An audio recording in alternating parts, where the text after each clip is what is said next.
Friends are the family you choose. I read that quote in a book in first grade, and it's stuck with me ever since. You can't choose the family you're born into, but the people you surround yourself with are the family that you get to create. The friendships I've made in my life have shaped me into the person I am today. My friends are one of the most important parts of my life, and I consider them all to be family to me. Many of us have a person in our lives that stands out among the rest. That one person you call every time for an impromptu road trip, a late night talk, or just to hang out for a little while. That type of bond is one of my favorite things about being alive. And I do my best to connect with my friends and let them know that I'm always there to support them. Among the rest, there's one person that stands out in my mind. One person that has driven me to experience life more passionately, more honestly, and with gratitude. And that person goes by the name of Cameron Ford. Cameron is one of the strongest, kindest, and most driven people I have had the pleasure of meeting. The shared experiences we had together are something that I will cherish for the rest of my life, and I know that there are plenty more to come. Both he and I share a drive to experience life as much as we can, and that's never failed to get us into some sort of adventure or more often trouble. But as they say, what doesn't kill you makes you stronger. Just over this past summer, Cameron and I had gone on plenty of adventures. One of my favorite days was when we went on a road trip to go jet skiing and cliff jumping with some of my friends. But it always hasn't just been lighthearted fun. At one point over the summer, I had to save him from choking on his own tongue at 2 a.m. in the woods. Like, that's insane. We had gone out to a 3-day rave in the mountains, and when we first got there, it was already dark, but there were thousands of lights and lasers set up winding all through the forest. For hours, we danced with people at this big clearing in the trees where a DJ was set up. There were campsites all around and fire dancers. It was chaotic, but there was a rhythm to it all in a way. At one point, I just saw him swallowing his own tongue when he almost overdosed. It was intense, but ultimately everyone was okay. And whenever we talk about that experience now, I see it as a very serious life situation that brought us closer together, which I don't think a lot of people experience. Cameron has been there for a lot of moments in my life, from our own friend group getting together for homecoming in high school to being kicked out of my home. He's always been there to support me, just as a good friend does. I had never liked going to any school dances since I had a bad experience in my first one in freshman year. But Cameron was the one to get me out of the house in my senior year and celebrate homecoming with him and some other friends. It was a crazy night, but I'm happy for the memories, and I know without him, I probably would have ended up staying at home and watching something on Netflix, which is a much less interesting story.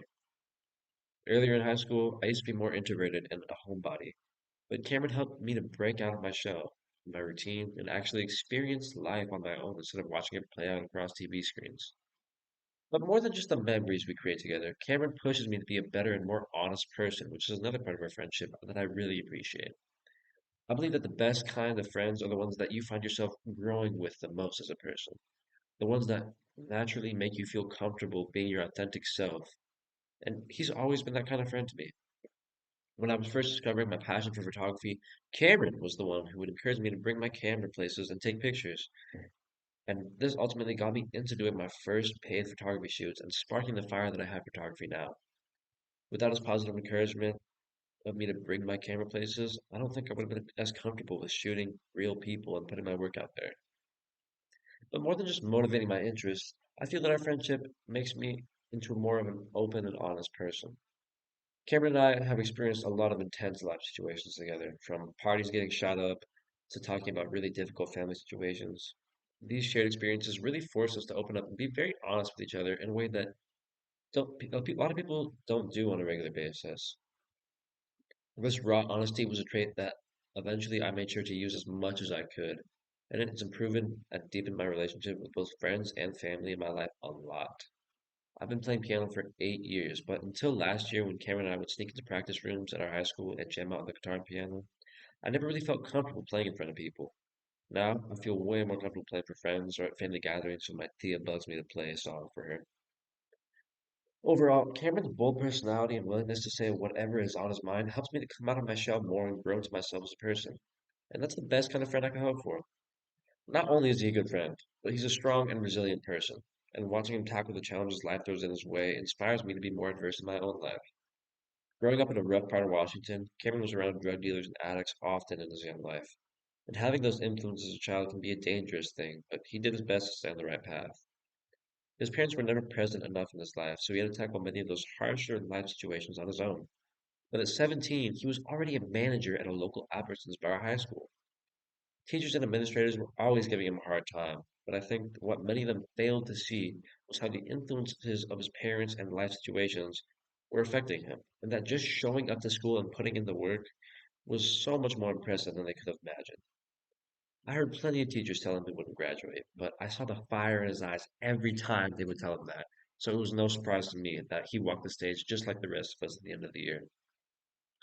Cameron managed to go to school, hold up a job, and run his own business, all while struggling with homelessness and intense social situations, and managed to come out on top of it all.